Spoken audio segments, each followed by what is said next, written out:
Je me suis assis avec un homme marié, et il me parla avec nostalgie de la liberté des célibataires.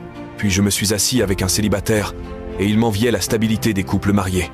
J'ai parlé avec un riche, il aspirait à la simplicité des pauvres. Et j'ai parlé avec des pauvres. Ils rêvaient de richesse et maudissaient leur pauvreté. J'ai échangé avec un intellectuel. Il se plaignait de la difficulté de vivre avec sagesse dans un monde d'ignorance. Puis avec un ignorant qui pleurait sur le savoir qui lui échappait. J'ai parlé avec un vieil homme.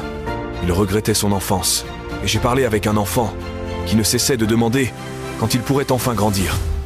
Mais lorsque je me suis assis avec moi-même et que j'ai écouté mon âme, elle m'a dit « Tout ce monde est malheureux, non pas parce qu'il manque de tout, mais parce qu'il lui manque une seule chose, la satisfaction.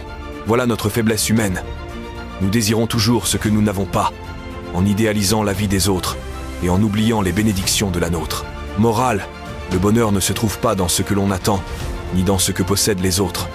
Il se trouve dans la gratitude et la satisfaction pour ce que l'on a déjà.